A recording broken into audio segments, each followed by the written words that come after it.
अस्सलामुअलैकुम, good morning, welcome to सुबह की सोच। और आप सबको कहेंगे खुश आमदीद। उम्मीद है कि आप सब ठीक ठाक होंगे, खैर आफियत से होंगे।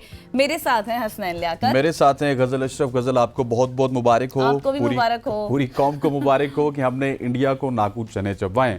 ख़वातीन हज़रात, सब चीज़ें आप जानते हैं, लेकिन एक दफ़ा फिर हम बार बार इसको दोहराएंगे, बार बार अपनी खुशी को सेलिब्रेट करेंगे, ताकि हमने जो बड़ा काम किया है, जो एक जंग जीती है, उसका मज़ा दोबाला होता रहे। कम से कम एक हफ्ता तो इसका मज़ा दोबाला होना चाहिए। 7 मई को भारत के रात गए हमले के बाद पाकिस्तान की जवाबी कार्रवाई ने भारत को इतना ठोस जवाब दिया कि भारत की 5 घंटे में ही अकल ठिकाने आ गए कि जंग किसी मसले का हल नहीं, बातचीत के जरिए मसले का हल तलाश करना चाहिए।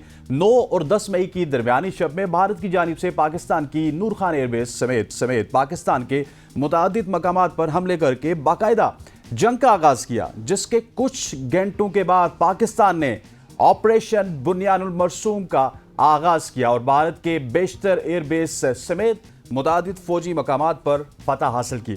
जिसके बाद भारत ने अमेरिका की सालिसी में पाकिस्तान के साथ जंगबंदी का ऐलान कर दिया। भारत में बैठे ऐसे बहुत से लोग जो पाकिस्तान में मुकम्मल कब्जे की ख्वाहिश और खत्म करने की बात कर रहे थे, पाकिस्तान के एक ही वॉर में जंग बंदी करने के लिए राजी हो गए। एग्जैक्टली और मैं तो ये कहूंगी कि पाकिस्तान जिंदाबाद, पाकिस्तान पाइंदाबाद, ये वो आप ये कहें कि वो लफ्ज़ हैं, ये वो नारा है, ये वो सदाएं हैं जो इस वक्त हम देख रहे हैं। हर गली, हर कूचे से हमें नज़र आ रही है और लोग इतने खुश हैं। ज़ाहिर खुश होना भी चाहिए, क्योंकि इतना बड़ा रिलीफ, इतनी बड़ी सेलिब्रेशन है, इतनी बड़ी फतह है जो हमें नसीब हुई है। क्योंकि असलन ये जंग हम पर मुसल्लत की गई थी। हम तो अमन चाहते हैं, हम हमेशा से अमन की बात करते हैं। इस जंग में हमने खुद को खुद नहीं लाया, बल्कि ये हम पर मुसल्लत की गई थी। और जब मुसल्लत की गई तो फिर हमने इसका जवाब दिया, और जिस तरह से जवाब दिया वो पूरी दुनिया ने देखा। ये सिर्फ पाकिस्तान पहले कह रहा था, लेकिन अब उसके बाद इसको इंटरनेशनल मीडिया, मतलब देश, ये जो क्लेम है ये सिर्फ पाकिस्तान नहीं कर रहा, ये वर्ल्ड वाइड जर्नलिस्ट इस चीज़ का क्लेम कर रहे हैं। और वो लिख रहे हैं कि पाकिस्तान को किस तरह से फतह नसीब हुई है। और साथ ही साथ आपको मैं ये भी बता दूं कि जिस तरह हसनैन ने अभी कहा ना कि 5 घंटे, और लिटरली सिर्फ 5 घंटों की ही मार थी जो हमारी जो मुसल्लह अफवाज थी, जिस तरह से उन्होंने दी है। और उसके बाद घुटने टेकने पर जो है मजबूर कर दिया भारत को। और जिस तरह से भारत ने घुटने टेके हैं, उनका जो सोशल मीडिया था, उनका जो अपना मीडिया था, जिस तरह से वो बातें कर रहा था, पहले जारियत जिस तरह से भारत ने शुरू की और उसके बाद फिर हमने जवाब दिया। आप देखें कि मतलब मैं तो बहुत खुश हो रही थी, लेकिन उनमें इतनी ज़्यादा उनकी आंखों पर पट्टी बांधी हुई है जो इंडिया के लोग हैं, कि उनको नज़र नहीं आ रहा। अभी भी वो ये क्लेम करते हैं कि हमने जो ये सीज़ फायर किया, हमने ऑपरेशन किया, हम कामयाब हुए और उसके बाद ये तमाम तर मामला ठंडा हो गया। लेकिन असल में ऐसा है नहीं। हमने जो ऑपरेशन किया है उसमें हमें कामयाबी हुई है, और मोदी सरकार सिर्फ और सिर्फ आपको झूठ ही दिखा रहे हैं। बिल्कुल ऐसी है। पाकिस्तान ने भारत की जारियत के जवाब में भारतीय तैयारे, एयर बेसिस, मुतादिद फौजी मकामात, S-400 जिसे आर्म सिस्टम तबाह किए, और इसके अलावा JF-17 थंडर ने ये सब कुछ किया। राफेल को गिराया हमने, और ये जो भारत की, बिल्कुल ऐसी है, भारत की खित्ते में बालादस्ती के ख्वाब को पाकिस्तान ने चकनाचूर कर दिया। गुज़िश्ता रात DG ISPR ने पाकिस्तान नेवी और पाकिस्तान एयरबेस के सीनियर अफसरान के साथ प्रेस कॉन्फ्रेंस की और कहा कि हमने कौन से किया हुआ वादा पूरा किया, जिस पर हम खुदा का शुक्र अदा करते हैं। उनका मजीद ये भी कहना था कि हम पाकिस्तान के उन नौजवानों के भी मकरूज हैं जो साइबर और इंफॉर्मेशन के महाज पर सफ़े अव्वल के सिपाही बने रहे। पाकिस्तान के बहादुर और मुतहर्रिक मीडिया के भी शुक्रगुजार हैं जो भारत के जंगी जुनून और प्रोपेगेंडे के खिलाफ ऑपरेशन बुनियानुल मरसूस यानी आहनी दीवार की तरह खड़े रहे। एग्जैक्टली और इसी हवाले से DG ISPR ने जो ट्रिब्यूट पेश किया है वो आपको सुनवाते हैं, उनकी एग्जैक्टली वर्ड्स क्या थे। Our heartfelt gratitude to every officer, soldier, airman and sailor. The armed forces of Pakistan express their profound appreciation to the brave Pakistani nation whose moral strength, wholehearted support and prayers remained unwaveringly. We are specially indebted to the youth of Pakistan who became the frontline soldiers. Profound thanks are also due to you, the vibrant media of Pakistan. We are extremely grateful to the political leadership of all political parties without any distinction. No one should have any doubt that whenever our sovereignty would be threatened, the response would be comprehensive, retributive, and वाह, ये थे DGISPR और इन्हीं का एक और clip भी है जो कि सुनने के काबिल भी। आइए सुनते हैं, उसके बाद उसके ऊपर तबसरा भी करेंगे और अपने मेहमानों के साथ डिस्कशन भी करेंगे।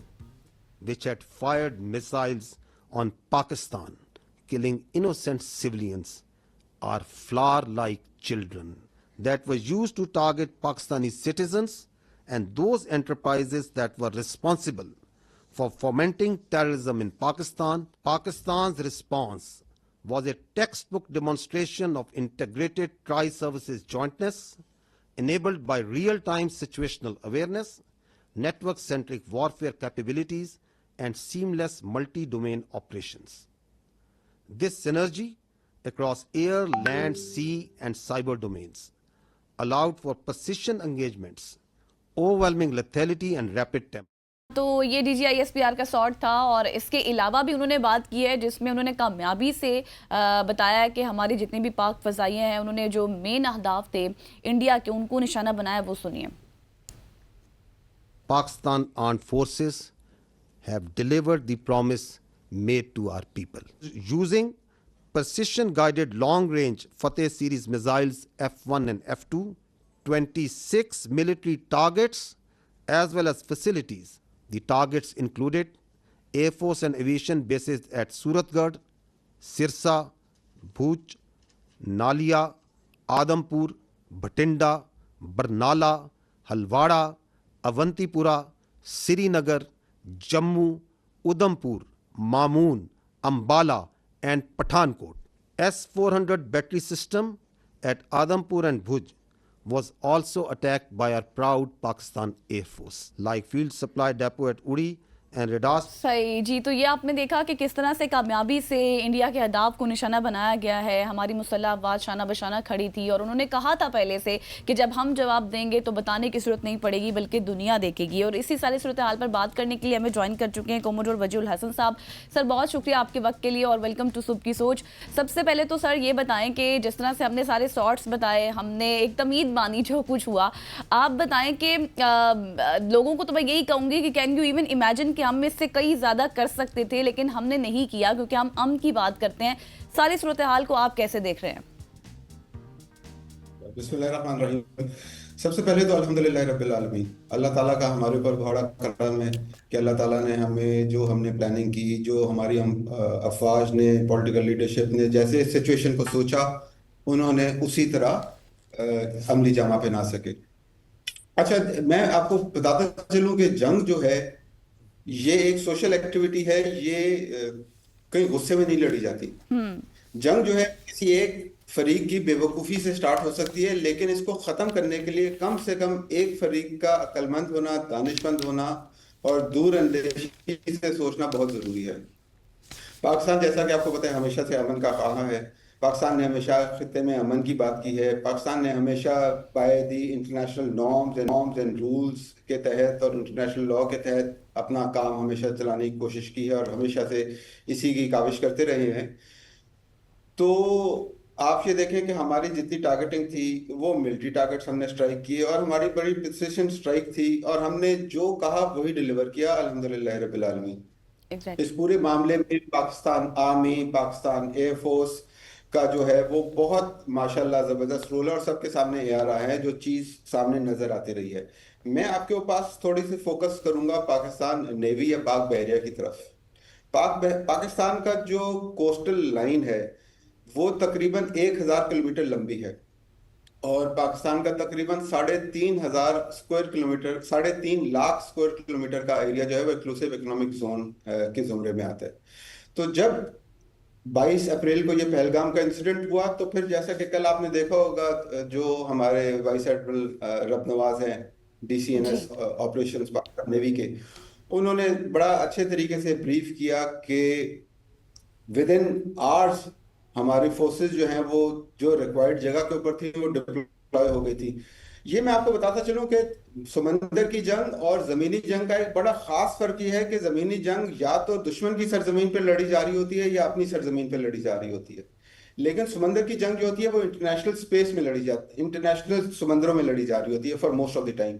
तो उसके लिए ये जानना कि दुश्मन किधर है ये बहुत जरूरी है, बिल्कुल। क्योंकि बहुत बड़ा लार्ज एरिया होता है और इंसान समंदर में रहता नहीं है। और पाकिस्तान तो खास तौर पे आपने देखा है, हम तो हमारा हार्टलैंड जो है वो पंजाब है।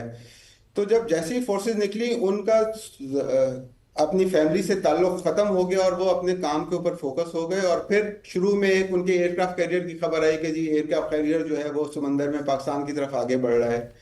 तो एयरक्राफ्ट कैरियर को समझने की जरूरत यह है कि हमने आम तौर पे एयरक्राफ्ट कैरियर को देखा होता है फिल्मों में, टॉप गन मूवी में। तो हम समझते हैं कि जब भी एयरक्राफ्ट कैरियर की बात हो रही है तो एयरक्राफ्ट कैरियर वैसा ही बहुत बड़ा सा होगा। लेकिन एयरक्राफ्ट कैरियर के मुख्तलिफ टाइप्स होते हैं, और एयरक्राफ्ट कैरियर जो हमारे एडवर्सरी इंडिया के पास है उसको हम बेस्ट कहते हैं carrier battle group. Carrier battle group का मतलब ये होता है कि ये कैरियर अपने जिस जगह वो ऑपरेट कर रहा था उधर वो थोड़ी सी सपोर्ट प्रोवाइड कर सकता है, लेकिन वो जमीन के जी। कमांडर साहब, आपको आवाज़ आ रही है? कमांडर साहब इस वक्त आई थिंक हमारा राब्ता उनके साथ मुनक़ते हो चुका है। यहाँ पे जो ही हम वापस उनके I पास think so, जाएंगे बाहर जी राब्ता जी कमांडर साहब आप कुछ कह रहे थे, आपका आवाज़ कट गई थी प्लीज़।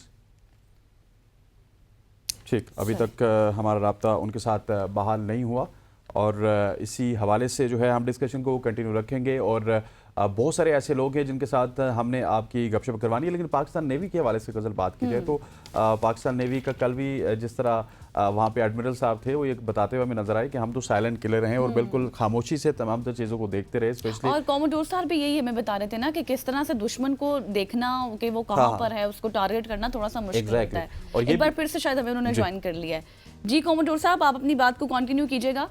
मैं कंटिन्यू करता हूँ कि तो जो उनका PATI long range maritime petrol aircraft है उसको भी हमने एक रात डिटेक्ट किया। और उस ऐसी चीजों को डिटेक्ट करना समंदर में एक बहुत महारत तलब काम है। इससे पाकिस्तान बहरिया की चाबकदस्ती, चौकस, चौकन्ना, ये तमाम जो सीगे इस्तेमाल किए जा सकते हैं। क्योंकि इतने छोटे से जहाज को, ऑल्दो वो बोइंग एयरक्राफ्ट जितना बड़ा है, तकरीबन 130 फीट उसका विंग स्पैन है, उसका लेंथ भी 130 फीट है, उसको ढूंढना जो है इतने बड़े एरिया में, it's just like finding a needle in the haystack. तो पाकिस्तान ने उसको डिटेक्ट किया जी। उसको बावर कराया कि हम तुम्हें देख रहे हैं, उसको ट्रैक किया और उसको फिर वापस भेजा। जिसके बाद somehow or the other उनकी नेवी ने जुर्रत नहीं की कि वो पाकिस्तान के economic infrastructure, Karachi port complex को अटैक कर सके। तो ये मेरे ख्याल में पाकिस्तान नेवी की एक बहुत बड़ी कामयाबी है। पाकिस्तान बहरिया बाकी तमाम आर्म फोर्सेस की तरह हाजिर थी, मौजूद थी और तैयार थी। अच्छा कमोडोर साहब, मुझे एक बात का जवाब दीजिएगा। जब हम भी अगर कहीं रेटिंग्स में देखते हैं तो अगर इंडिया चौथे नंबर पे होता है किसी भी जगह पे, अगर बड़ी फौज की बात की जाए, एयरफोर्स की बात की जाए, बड़ी फौज हमारी 9वें नंबर पे है, एयरफोर्स हमारी 7वें नंबर पे है, लेकिन रैंकिंग में शायद उस तरह से पाकिस्तान नेवी नहीं है क्योंकि इक्विपमेंट इंडिया के पास बहुत ज़्यादा है। लेकिन उसके बावजूद भी वो हमारे जो सी बॉर्डर्स हैं उनकी तरफ नहीं देख सके। इसकी क्या वजूहात थी, और क्या हम इतने इक्विप्ड हैं कि इंडिया जितनी भी जारियत कर ले हम सी में भी उनका दिफा कर सकते हैं? मैं आपको ये बताता चलूं कि जो हिंदुस्तानी बहरिया है वो एक माशाल्लाह प्रोफेशनल फोर्स है, लेकिन उनकी उतनी जिम्मेदारियां भी हैं। वो हमारी नेवी से 7 गुना बड़ी नेवी है, लेकिन जिस तरीके से इस मामले में चापकदस्ती से हमने अपनी फोर्सेस डिप्लॉय की और फिर उन फोर्सेस को रेडीनेस मेंटेन रखी और उसके बाद अपने एक्शंस के साथ डेटरेंस कायम रखी, दुश्मन के ऊपर अपनी हैबत तारी करके रखी, जिसकी वजह से वो कोई भी अपने नापाक अज़ाइम को कामयाब नहीं कर सके। तो ये एक बहुत बड़ी कामयाबी है, अल्हम्दुलिल्लाह रब्बिल आलमीन। बिल्कुल। अच्छा कोमोडोर साहब, मुझे ये बताएं कि हमने जब ओवरऑल सिचुएशन को देखा तो हमें नज़र आया कि there are major failures on Indian power, क्योंकि हम तो कुछ और देख रहे थे। हमें तो पता है कि जो कुछ भी उनके पास जितनी भी सलाहियत है, ड्रोन्स उनके पास इसराइल से आए हुए हैं, वो जो दूसरा राफेल तैयार है वो उन्होंने फ्रांस से लिया हुआ है, मतलब हम तो जानते हैं। लेकिन जितना उनका नुकसान अब हो चुका है, डू यू थिंक कि इसके बाद वो कार्रवाई करने से पहले लाखों और करोड़ों बार सोचेंगे? देखिए, अल्हम्दुलिल्लाह रब्बिल आलमीन, तमाम तारीफ अल्लाह के लिए। ये बात अल्लाह का बहुत शुक्र है कि अल्लाह ताला ने हमसे बहुत लार्जर दुश्मन को हमारे हाथों तहजीक आमेज एक सलूक उसके साथ अंजाम दिया। बिल्कुल। और इस तमाम जो तकरीबन लगभग 4 दिन का इंसिडेंट था, 4 दिन से थोड़ा सा कम, अराउंड 87 आवर्स का ये जो कंप्लीट ऑर्डील था, उसमें अगर हम देखें तो हमने तमाम डोमेन में अपने दुश्मन को अपने कंट्रोल में रखा। ठीक। चाहे वो लैंड बॉर्डर्स हो, चाहे वो माशाल्लाह हमारी एयरफोर्स हो, और चाहे वो हमारी माशाल्लाह नेवी हो, चाहे वो हमारा जी। मीडिया हो। सबसे बड़ा लॉस मेरे ख्याल में इंडिया क्या हुआ है, वो उसकी क्रेडिबिलिटी लूज हुई है। दुश्मन, उसके पास पैसे हैं, उसके पास इकोनॉमिक माइट है, वो अपने जहाज हो सकता है दोबारा खरीद ले, हो सकता है जो उसका $1.5 बिलियन का जो उसका एयर डिफेंस सिस्टम S-400 तबाह हुआ है, जी हाँ, वो बिल्कुल। दोबारा कोशिश करके वो उसको कुछ इकट्ठा कर ले। लेकिन जो उसकी क्रेडिबिलिटी लूज हुई है, जो उनकी पॉलिटिकल लीडरशिप की, और जो उनके ओवरऑल डिप्लोमेसी की क्रेडिबिलिटी लूज हुई है, और सबसे बढ़कर ये जो पिछले 10 साल से 2014 में I remember prime minister Modi, ji. जो बीजेपी को लीड करते हैं, वो इलेक्ट हुए थे, उसके बाद से उनका गिर्द एक ऐसा ऑरा क्रिएट किया हुआ था कि वो बहुत टफ मैन हैं और उनके आगे जो है वो सब कुछ ठीक कर देंगे, लेकिन वो कंप्लीट रेत का पहाड़ साबित हुए हैं, जैसे कि हम उर्दू में कहते हैं ना, बिल्कुल कि सही है। खुदा अच्छा सर, वो पहाड़ रेत का पहाड़ भी एक साबित हुए हैं। मैं एक और गेस्ट की तरफ भी जाऊंगा, लेकिन सिर्फ आपसे एक 30 सेकंड में मैं जवाब चाहूंगा कि पाकिस्तान बैरिया ने अपनी पाकिस्तानी कौम से बड़ी चीज छुपा के रखी। हमें तो इस जंग में पता चला कि लाहौर में भी एक बंदरगाह है सर, वो आपने हमारे साथ छुपा के रखी है। जी, आप ये देखें ना कि ये मीडिया की क्रेडिबिलिटी जो है वो एक तमाशा बना कर रख दिया उन्होंने अपना, ऐसा एक रात पूरी। अब इसको बारे में हम क्या बात करें।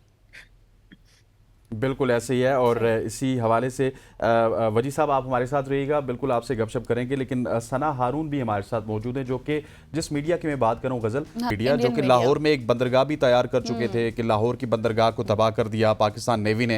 हालांकि लाहौर के साथ कोई समंदर नहीं लगता। मैंने फिर भी कमोडोर साहब से पूछा कि अगर लाहौर में कोई छुपा हुआ ऐसा समंदर है तो हमें बता दीजिए। तो Sana, thank you so much for joining us. Sana, आपने इंडियन मीडिया में जाके काफ़ी ज़्यादा पाकिस्तान को रिप्रेजेंट भी किया, उनको उनके जो सख्त सवालात थे जवाब भी दिया, और उनको उनकी जुबान में भी जवाब दिया और आईना भी दिखाया।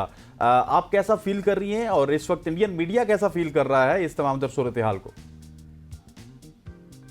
First of all, thank you so very much for having me in your show, and I'm feeling so glad because कि हमारे जो DGSPR ने भी कहा था जब कि अगर पाकिस्तान हमला करेगा तो हमें बताने की, या इंडियन मीडिया को बताने की जरूरत है, उसकी गूंज दुनिया के कोने कोने तक जाएगी। और हम सब ने देखा कि जब पाकिस्तान ने हमला नहीं किया, पाकिस्तान ने जब जवाबी कार्रवाई की तो चंद घंटों की मार में ही ढेर हो गया भारत। और बिल्कुल मैं बहुत प्राउड फील कर रही हूँ कि मैं पाकिस्तानी हूँ और मैं पाकिस्तान को रिप्रेजेंट करती हूँ। और देखें, मैंने उनसे भी यही कहा था, अगर आप लोगों ने वो मेरी क्लिप्स देखी हूँ, कि देखें झूठ के ऊपर झूठ कितनी देर तक टिकेगा। अब आप देखिए, आज जो आलमी नशरियाती इदारा है, आपकी शायद रिपोर्ट आपके पास आई होगी, DW ने एक रिपोर्ट शाये की है और उसमें उन्होंने ये कहा है कि जो कुछ भी मवाद भारत की जानिब से पेश किया गया था उसको उन्होंने काउंटर चेक किया, उन्होंने उसको झूठा साबित कर दिया है। तो भारत को हर महाज पे जो है इस वक्त शिकस्त का सामना है, हर महाज पे उसको रुसवाई का सामना है। और पाकिस्तान जो है उसने ये साबित किया है ना सिर्फ भारत पे, दुनिया भर पे, कि Pakistan it's not a piece of cake. वो कोई आसान हदफ नहीं है कि जिसकी मर्जी जो चाहे वो आके करेगा, हम पे झूठे इल्जामात लगाएगा। क्योंकि देखें, मोदी जो गोदी मीडिया है उसकी जो मैं अगर बात करूं तो वहां पे तो मैं समझती हूँ ना सिर्फ अभी इस मसले पे, अगर आप उनके चैनल्स उठा के देखें, स्पेशली न्यूज चैनल्स, तो वहां पे सिर्फ सनसनी है। और वो जो अपने न्यूज में बताते हैं वो कोई अलग ही दुनिया बता रहे होते हैं जिसका भारत से कम कोई ताल्लुक नहीं है। वो अपना दिखा रहे होते हैं कि वहाँ सब कुछ बड़ा चैन है, अमन है, सब अच्छा की वो बात कर रहे होते हैं। और रही बात पहलगाम वाक़े की, तो अगर जाहिर सी बात है आप लोग भी डे 1 से उसको मॉनिटर कर रहे होंगे, तो इतनी कमजोर स्क्रिप्ट लिखी थी इस दफा मोदी सरकार ने, इतने लूप होल्स थे कि कोई जिसको थोड़ी बहुत भी समझ बूझ होगी उसके भी समझ में आ जाएगा कि ये बिल्कुल झूठ है, क्योंकि वो जो पूरा एरिया था वहां पे सिक्योरिटी थ्रेट्स थे, जिस वजह से मोदी ने अपना जो दौरा मंसूख किया। उसके बाद फिर हमने ये देखा कि जी उस पहलगाम का जो एरिया है उससे 30 मिनट की दूरी पर पुलिस स्टेशन है, लेकिन 10 मिनट में वहाँ पुलिस भी पहुंच जाती है, उसमें उन सारी तफ्तीश भी हो जाती है, इन्वेस्टिगेशन भी हो जाती है, and then within 10 minutes FIR दर्ज हो जाती है और पाकिस्तान पे मलबा उठा के डाल दिया जाता है। बहरहाल उन्होंने करके देख लिया। अभी इस वक्त अगर इंडियन मीडिया की बात करें तो इंडियन मीडिया तो बैठ के अपना रोना रो रहा है। अब वो ये कह रहा है, इवन जनरल बख्शी का मैसेज आ गया, आप लोगों की शायद नजर से गुजरा हो, वो बैठ के रो रहे हैं। वो कह रहे हैं कि हम दुनिया की 5वीं इकोनॉमिस्ट कंट्री हैं और पाकिस्तान जो है वो हमें मार के चला गया। और अब ये देखें, सिर्फ जिस 17 थंडर तैयारे ने जो है उनकी जो है बोलती बंद कर दी, और जिस तरीके का पाकिस्तान की जानिब से जो सल्यूट पेश करती हूँ मैं पाक अफवाज को और हमारी पाक फिजाइया को, हमारी गवर्नमेंट को, कि जो स्ट्रैटेजी उन्होंने अपनाई। क्योंकि देखें 3 दिन तक, जब 6 और 7 मई की दरमियानी शब उन्होंने बुज़दिलाना कार्रवाई की रात के अंधेरे में, क्योंकि कायर ही करते हैं, बुज़दिल ही करते हैं जो रात के अंधेरे में हमला करते हैं। प्लस उन्होंने जो है हमारे सिविलियन एरियाज को टारगेट किया। हम उनको समझाते रहे, उनकी चीजों को हम रोकते रहे, अपने एक्शन से समझाते रहे, लेकिन वो बाज नहीं आए। लेकिन जब हमने, क्योंकि हम मुसलमान कंट्री हैं और हमारे मुल्क बना ही पाकिस्तान का मतलब क्या, ला इलाहा इल्लल्लाह, जिस कौम के साथ अल्लाह का साथ हो। और सबसे बड़ी बात है कि हथियार सबके पास होते हैं, लेकिन जो जज्बा ईमानी है वो सिर्फ मुसलमानों के पास है। और जिस मुल्क का हर बच्चा जज्बा शहादत से सरशार हो, उस कौम को शिकस्त कौन दे सकता है? बिल्कुल ऐसे ही। सना, आप हमारे साथ ही रहिए, कोमोडोर साहब भी हमारे साथ मौजूद हैं। सर, जिस तरह से सना ने कहा कि इंडियन मीडिया की शायद तवक्कुआत जो थी उन पर पानी फिर गया, और जिस तरह से उनको धचके लगे हैं, एक के बाद एक धचका लगा है, लेकिन इंडिया के लोगों के ऊपर जिस तरह से उनकी आंखों पर पट्टी बांधी है मोदी हुकूमत ने, क्योंकि उनको तो नजर नहीं आया how the things played out, पलड़ा किसका ज्यादा भारी था। बट आउटसाइड द इंडिया आप समझते हैं कि लोगों ने वो कुछ देखा जिस तरह से देखना चाहिए था?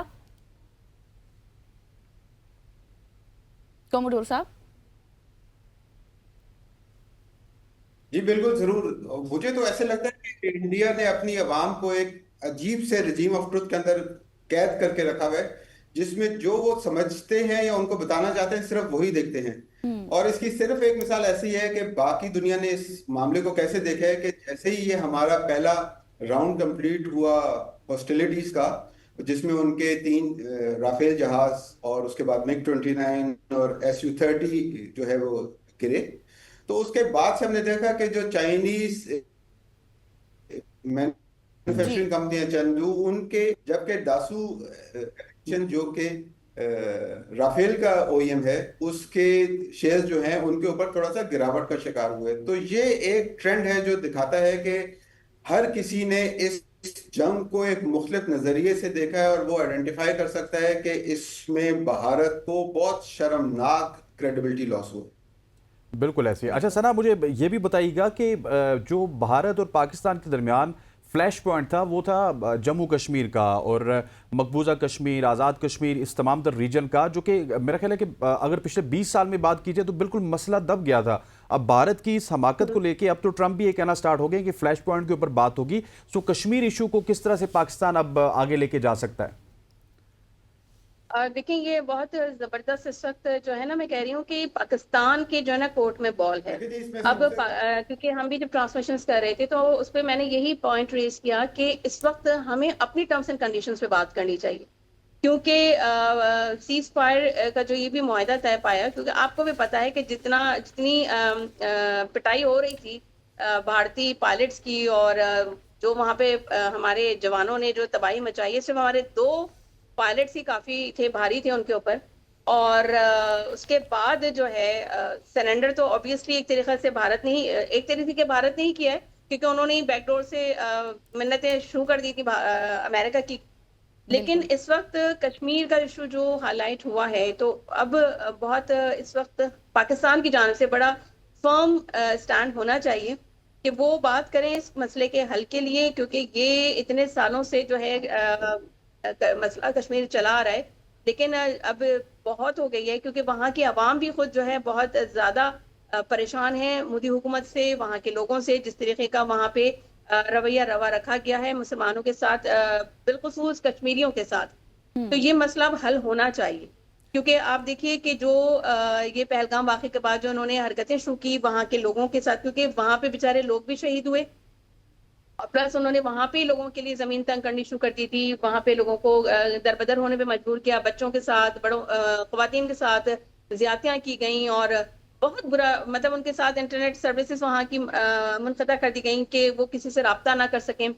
प्लस सिंतास मुआहदे के ऊपर बात करनी चाहिए, क्योंकि देखिए भारत को अब लगाम डालना बहुत जरूरी है, और अब इस वक्त जो है वो सारा जो आलमी जो तमाम ममालिक हैं, चाहे हमारे दोस्त ममालिक हों या यूएनओ है, हर कोई इस वक्त जो है पाकिस्तान और भारत के इस मामले को बहुत बगौर इसका जायजा ले रहे थे। बिल्कुल इसी तरह से ना, अब मुझे जो- एक बात बताएं, sorry to cut you, but मुझे एक बात बताएं कि जिस तरह से आपने भी पहले जिक्र किया था कि जो हमने सीक्वेंस ऑफ इवेंट्स देखा, जिस तरह से भारत जारियत दिखा रहा था 7 मई से लेके 10 मई तक, फिर उसको जिस तरह से एक के बाद एक धचका लगा रहा था, उनका इतना ज्यादा नुकसान हो गया, $4.5 बिलियन का मैं पढ़ रही थी कि उनको नुकसान पहुंचा है सिर्फ इतने दिनों में। तो इसका आपको लगता है कि लॉन्ग टर्म डेंट पड़ा होगा या फिर एक लॉन्ग टर्म इफेक्ट होगा, उनके ऊपर इम्पैक्ट होगा, और शायद अगर ये मजीद चलता तो उन्होंने तो कैलकुलेट ही नहीं किया होगा फिर? देखिए अभी तो इसका तखमीना लगाना मैं समझती हूँ कबल वक्त है, क्योंकि जितनी तबाही हमने मचाई है, आप उस दिन देखिए सिर्फ चंद घंटों में, यानी 4 घंटे के अंदर अंदर उनका जो है जो बिजली का निजाम दरमरम हो गया था, दरमरम हो गया, 70% भारत exactly. उसका अंधेरे में था। और जी आप मुझे सुन पा रहे हैं? जी जी जी जी जी। और प्लस उनकी इंटरनेट सर्विसेज, उनकी वेबसाइट्स हैक कर दी थी, तो इस वक्त उनका कमोबेश जो, अगर if I am not mistaken, $83 अरब का तो उनको उसी दिन नुकसान हो गया था।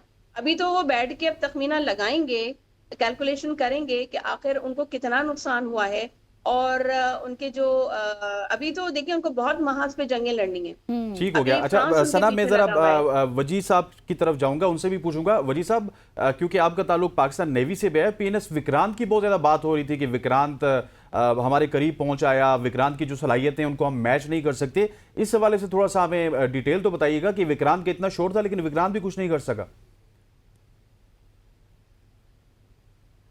जी, जैसा कि मैंने आपको बताया कि वो विक्रांत जो उनका एयरक्राफ्ट कैरियर है, वो उनके कैरियर बैटल ग्रुप का हिस्सा है, जो जिसके पास इतने वेरविदौल नहीं है कि पाकिस्तान के करीब आकर हमला कर सके और अपने आप को प्रोटेक्ट कर सके। It is more like a liability. ये ऐसे ही है कि किसी बंदे के पास उसने एक बहुत महंगी चीज ले ली है और अब उसको समझ नहीं आ रही कि अब उसका करे क्या।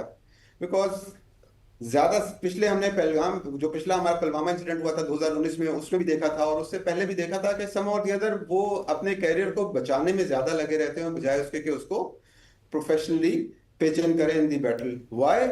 Because of the strong defence hold which we have established in the Arabian Sea. किसी भी जगह के ऊपर हमला करने के लिए बहरी अफवाज के लिए जरूरी है कि वो लाइन को क्रॉस करके आए आगे उधर, जिधर से वो अपने वेपन्स लॉन्च कर सकें। लेकिन अगर हमने उनको इस चीज की इजाजत नहीं दी, because of our superior orientation and because के हमारी जो विजिलेंस है और जो सर्विलेंस है वो बहुत स्ट्रांग मेंटेन की हुई है, और विजिलेंस और सर्विलेंस स्ट्रांग मेंटेन करने के बाद हमारे जो शूटिंग प्लेटफॉर्म है वो अप्रोप्रिएट जगहों के ऊपर खड़े हैं फौरन रिस्पॉन्ड करने के लिए।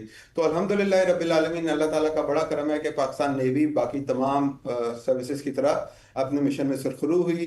पाकिस्तान में किसी किस्म का कोई पेट्रोल का शॉर्टेज नहीं हुआ, किसी जगह कोई परेशानी नहीं हुई। बिल्कुल ऐसी है। Commodore Wajiul Hasan sahab, thank you so much for joining us. Sana, आपका भी बहुत शुक्रिया। हारून और कमोडोर वजीउल हसन साहब हमारे साथ मौजूद थे। सही है, और यहाँ पर लेते हैं एक ब्रेक, और ब्रेक के बाद वापस आएंगे, इसी विक्ट्री पर बात करेंगे, इसी डिस्कशन को आगे बढ़ाएंगे कि किस तरह से इंडिया का कितना नुकसान हुआ और पाकिस्तान का भी नुकसान हुआ है लेकिन इंडिया के मुकाबले में कम हुआ है। मजीद इस पर बात करेंगे। Stay with us.